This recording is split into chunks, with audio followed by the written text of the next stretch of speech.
Hi welcome back to my channel. ఈ రోజు కథ మిస్టర్ సిఇఓ 23వ భాగాన్ని వినేద్దాం.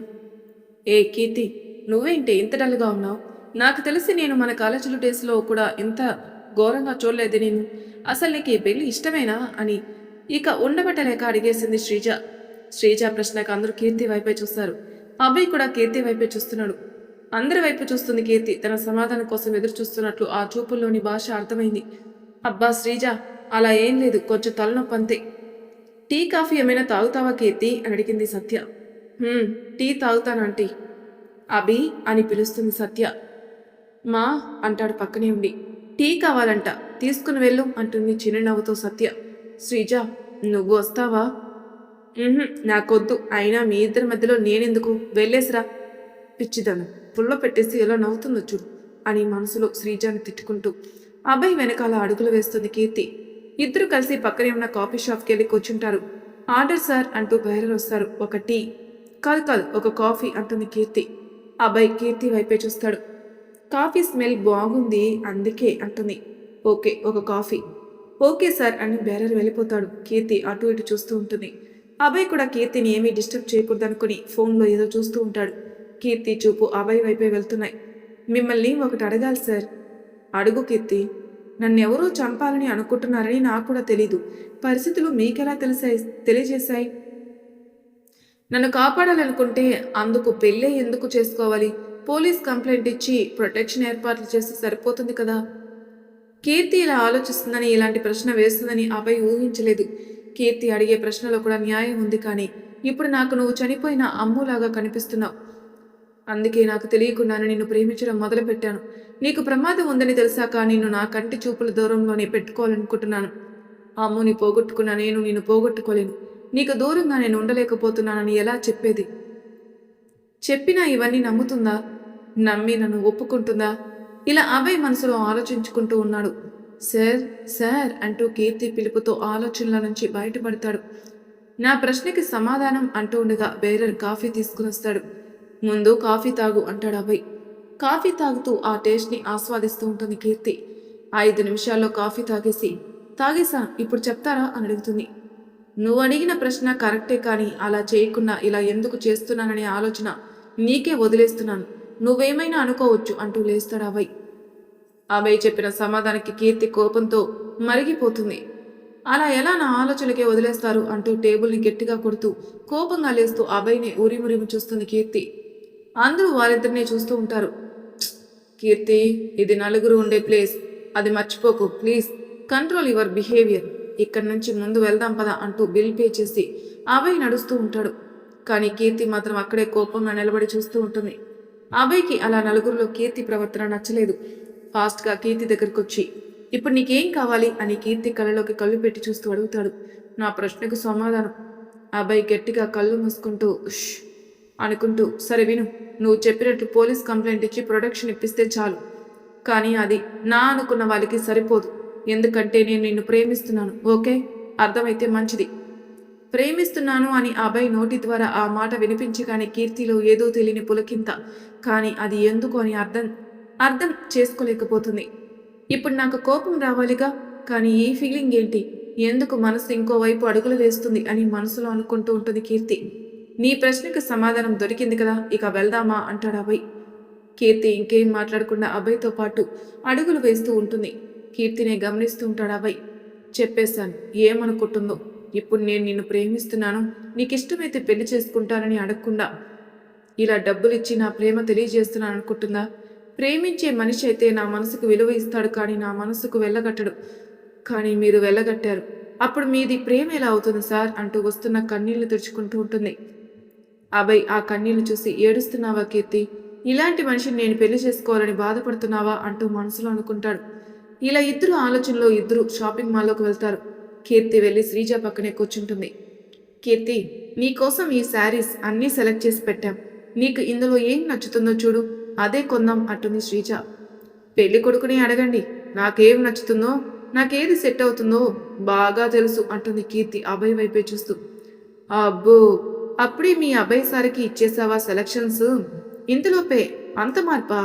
అన్నయ్య టీ ఇప్పించారా లేదా ఇంకేమైనా ఇప్పించారా అంటూ సరదాగా మాట్లాడుతుంది శ్రీజ. ఇంట్లో వాళ్ళకు కూడా అదే కదా మరి అంటూ ఉంటారు. అభయ్ చూపులు కీర్తి వైపే చూస్తూ ఉంటాయి. అలా మొత్తానికి షాపింగ్ అయితే పూర్తి చేసుకున్నారు. సమయం రాత్రి 8 గంటలైంది. కీర్తి ఎక్కడా అంటూ భాగ్య అడిగింది. నాతో రాలేదాంటీ అంటూ చుట్టూ చూస్తూ కీర్తి అని పిలుస్తుంది శ్రీజ. అభయ్ కంగారుగా అటు ఇటు చూస్తూ ఉంటాడు. మిగిలిన వాళ్ళు కూడా వెతుకుతుంటారు. అభయ్ తిరిగి షాపింగ్ మాల్లోకి వెళ్లి వెతకాలని ముందుకు అడుగు వేశాడు. కీర్తి ఎదురుగా నడుస్తూ ఎక్కడో ఆలోచిస్తూ వస్తుంది. అప్పటికే శ్రీజ కీర్తిని చూస్తుంది. ఎక్కడికి వెళ్ళావు? మేమంతా వెతుకుతూ ఉన్నాం. సారీ, వాష్రూమ్కి వెళ్ళాను అంటుంది కీర్తి. చెప్పేసి వెళ్ళొచ్చుగా తల్లి అంటూ భాగ్య తల నిమురుతూ ఉంటుంది. సరే సరే వచ్చేసిందిగా వెళ్దాం అంటూ కదులుతారందరూ. అందరూ చాలా అలసిపోవడంతో పక్కనే ఉన్న హోటల్కి వెళ్ళి డిన్నర్ తినేసి బయటకు వస్తారు. అభి కీర్తి వాళ్ళని ఇంట్లో డ్రాప్ చేసేసి నువ్వు వచ్చేయి, మేము ఇంటికి వెళ్తాం అంటాడు అభిరామ్. అయ్యో మీకెందుకు శ్రమ బావగారు, మేం వెళ్ళిపోతాంలే అన్నాడు ప్రసాద్.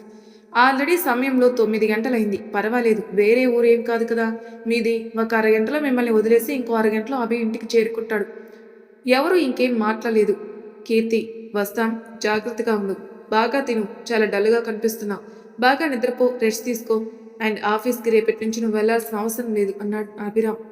అయ్యో అదేంటి అంకుల్, కంగారు పడుకు, పెళ్లి వరకే, తర్వాత వెళ్దువులే అన్నాడు అభిరామ్ నవ్వుతూ. ఓకే అంకుల్, సరే వెళ్ళొస్తాం, బావగారు జాగ్రత్తగా వెళ్ళండి. సరే బావగారు. అలా అందరూ వాళ్ళ వాళ్ళ ఇళ్ళకి బయలుదేరుతారు. కారులో వెళ్తున్నంతసేపు అబ్బాయి కీర్తిని అబ్జర్వ్ చేస్తూ ఉంటాడు. కానీ కీర్తిలో ఎలాంటి చలనం లేదు. అబ్బాయి వైపు చూడాలని కూడా అనుకోవడం లేదు. వీళ్ళిద్దరిని గమనిస్తూ ఉంది డిటెక్టివ్ శ్రీజ. కీర్తి వాళ్ళ ఇంటికి చేరుకున్నారు. అబ్బాయి అందరూ దిగాక కిందికి దిగాడు. మంచినీళ్ళు తాగేసి వెళ్దు కానీ రాబాబు అంది భాగ్య. పర్వాలేదాంటీ, మీరు వెళ్ళండి అంటాడు. బాయ్ అన్నయ్య అని నవ్వుతూ శ్రీజ చెప్పగా, బాయ్, గుడ్ నైట్ శ్రీజ అని అభయ్ చెప్పాడు. కీర్తి కూడా కదులుతుంటే, కీర్తి ఒక్క నిమిషం నీతో మాట్లాడాలి అన్నాడు అభయ్. కీర్తి ఆగుతుంది. మిగిలిన వాళ్ళు లోపలికెళ్తారు. ఆల్ యూ ఆల్ రైట్ కీర్తి అని అడిగాడు అభయ్. నాకు ఇప్పుడు ఏం మాట్లాడాలని లేదు sir, if you don't mind, నాకు టైర్డ్గా ఉంది, వెళ్ళి పడుకుంటాను అంటుంది. Okay, take care. కీర్తి లోపలికి వెళ్లే వరకు కీర్తినే చూసి తర్వాత కార్ స్టార్ట్ చేస్తాడు అభయ్. ఒక అర్ధగంటలోపు ఇంటికి చేరుకుంటాడు. ఇంట్లో అందరూ ఎవరెవరు గదుల్లో వాళ్ళు ఉంటారు. ఒక్క హిమజ తప్ప. హాల్లో అభయ్ కోసం ఎదురు చూస్తూ కూర్చునుంది. అత్తయ్య, మీరింకా హాల్లో ఏం చేస్తున్నారు? వెళ్ళి రెస్ట్ తీసుకోవచ్చుగా. ఇలారా, వచ్చి కూర్చో. హాల్లో కూడా కూర్చొని మాత్రమే కదా ఉన్నాను, పని చేయడం లేదుగా. పడుకోవచ్చుగా దాని అని అర్థం నేను చెప్పింది. రెస్ట్కి అన్నాడు అభయ్ చిన్న చిరునవ్వుతూ. హిమజ అభయ్ చెంపలు నిమురుతూ ప్రేమగా చూస్తూ ఒక చిన్న చిరునవ్వు నవ్వుతూ, నీ మొహంలో ఎప్పుడు ఈ నవ్వు చెదరకూడదు అభి అంటుంది. ఏమైంది అత్తయ్య?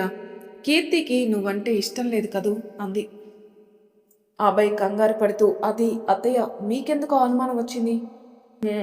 ఈ రోజంతా కీర్తిని చూస్తున్నాను, గమనిస్తూనే ఉన్నాను. ఎక్కడా కానీ నీతో సరదాగా లేదు, నవ్వుతూ మాట్లాడలేదు. కానీ నాకే కాదు, అన్నయ్య వదిలిని కూడా ఈ అనుమానం బాగా బలమవుతుంది అభి. కానీ వాళ్ళకి అనుమానం మాత్రమే కానీ నాకు కన్ఫర్మేషన్ కూడా అయింది. కన్ఫర్మ్ అయిందా అంటే అన్నాడు అభయ్. అంటే మీరు కాఫీ షాప్కి వెళ్ళిన ఒక 5 నిమిషాలకి నాకు కొంచెం తలనొప్పిగా ఉందని మీ వెనకాలే వచ్చాను. అప్పటికే మీరు ఆర్డర్ చేసేదో మాట్లాడుకుంటున్నారు.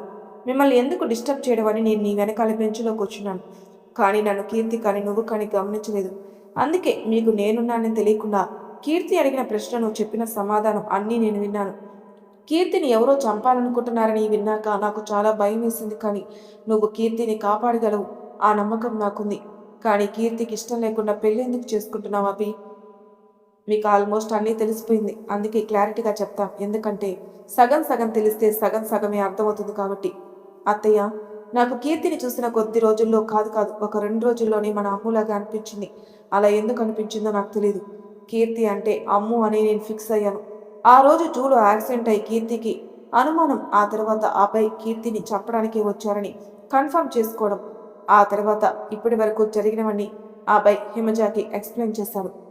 ఒక్కటి తప్ప, కీర్తిని చంపాలి అనుకున్నది ఐశ్వర్య అని. వాళ్ళిద్దరి మధ్యలో ఉన్న పందెం గురించి మాత్రం చెప్పలేదు. అనుకోకుండా కీర్తి వాళ్ళ బావకి యాక్సిడెంట్ అవ్వడం, అది నాకు ఇలా కీర్తిని సేఫ్ జోన్లోకి తీసుకురావడానికి మంచి అవకాశం అనిపించింది.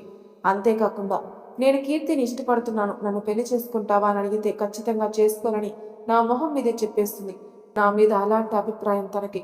అందుకే వచ్చిన అవకాశాన్ని ఉపయోగించుకుంటున్నాను. నా ప్రేమతో ఖచ్చితంగా కీర్తిలో మార్పు తీసుకుని వస్తాను అత్తయ్య. ప్లీజ్ ఈ విషయం డాడీకి తెలియనివ్వకండి. ఇలా డబ్బులిచ్చి కీర్తిని లాక్ చేసి పెళ్లికి ఒప్పించాలని చెప్పడం నాకే అసహ్యంగా ఉంది. కానీ తప్పదు ప్లీజ్. అభి, నువ్వు నన్ను ఇంతగా రిక్వెస్ట్ చేయాల్సిన అవసరం లేదు. ఎందుకంటే కీర్తిని చూసి నీకు 2 రోజుల తర్వాత అమ్ములాగా అనిపించింది. కానీ మాకు ఆ రోజు ఆఫీస్ ఫంక్షన్‌లోనే మొదటిసారి కీర్తిని చూసినప్పుడే అనిపించింది. మేమే నీకు కీర్తితో పెళ్లి గురించి మాట్లాడాలనుకుంటున్న సమయంలో నువ్వే కీర్తిని ప్రేమించి పెళ్లి చేసుకోవాలనుకుంటున్నారని చెప్పినప్పుడు మేము ఆశ్చర్యపోయాం. బహుశా కీర్తి అమ్ములాగా మనకి మళ్ళీ దొరకడానికి, తిరిగి మన ఇంటికి రావడానికి ఇలా జరిగిందనుకున్నాం. ముఖ్యంగా నేను ఎంత సంతోషపడ్డానో మాటల్లో చెప్పలేను అభి అంటూ కంటతడి పెడుతున్న ఉమ్మజాని హత్తుకుంటూ, ఐ నో అత్తయ్య, మాకందరికంటే అమ్ముని మామయ్యని కోల్పోవడం నీకెంత పెద్ద నష్టం బాధో నాకు తెలుసు. ప్లీజ్ ఏడవకండి. ఐ కాంట్, నేను భరించలేను అంటూ కళ్ళు తెరుచుకుంటూ, అభి నువ్వు నాకు మాట ఇవ్వు. ఎలాగైనా కీర్తి మనసులో స్థానం సంపాదించుకో, అది కూడా పెళ్లికి ముందే. కీర్తి మనస్ఫూర్తిగా మన ఇంట్లోకి నవ్వుతూ సంతోషంగా అడుగుపెట్టి రావాలి ప్లీజ్. అది కొంచెం కష్టమే అత్తయ్య, కానీ నేను నా వల్ల అయినంత వరకు ప్రయత్నం చేస్తాను. ఈ డోంట్ వర్రీ. ఓకే అభి, జాగ్రత్త. ఎంత తొందరగా వీలైతే అంత తొందరగా కీర్తిని ఎవరు చంపాలనుకుంటున్నారో కనిపెట్టి పోలీసులకి అప్పచెప్పు. కీర్తి సురక్షంగా ఉందని తెలిస్తే కానీ నా మనసు ప్రశాంతంగా ఉండదు. ఖచ్చితంగా అత్తయ్య, ఇంకా మీరు ఇవన్నీ ఆలోచించకుండా వెళ్ళి పడుకోండి అంటాడు అభయ్ చిన్న చిరునవ్వుతో. నువ్వు కూడా రెస్ట్ తీసుకో అని చెప్పి తన గదికి వెళ్ళిపోతుంది హిమజ. అభయ్ కూడా తన గదికి వెళ్ళి ఫ్రెష్ అయి బెడ్ మీద పడుకుంటూ కీర్తి ఫోటోను చూస్తూ తన గురించి ఆలోచిస్తూ, ఏం చేస్తున్నావు కీర్తి అని మనసులో అనుకుంటూ ఉంటాడు. ఇంటికి వచ్చిన కీర్తి ఫ్రెష్ అయి తన గదిలోనే పడుకొని ఉంటుంది. శ్రీజ కీర్తి కొనిన జ్యువెలరీ అలాగే శారీస్ అన్ని ఒక్కొక్కటి చూపిస్తూ ఎలా సెలెక్ట్ చేసుకున్నారు, ఎలా ఉన్నాయి అంటూ చిన్న చిన్న విషయం కూడా వదలకుండా షాపింగ్ విశేషాలంతా కరుణ కంటి ముందరే తెలిసేలా చెప్తూ ఉంటుంది. అన్నీ చాలా బాగున్నాయి శ్రీజ, నిన్ను పిలిపించి మంచి పని చేశాను. లేదంటే ఈ కీర్తికి ఎలా సెలెక్ట్ చేసుకోవాలో కూడా తెలియకుండా ఈ ముసలోళ్ళ సెలక్షన్ తీసుకుని వచ్చేది అంటుంది కరుణ సంతోష్ శ్రీజ మాత్రమే ఉండవలన. అక్క నేను ఒకటి అడిగినా అని అడుగుతుంది శ్రీజ. అడుగు. నిజంగానే కీర్తికి పెళ్లి ఇష్టమేనా? అదేంటి అలా అడిగావు?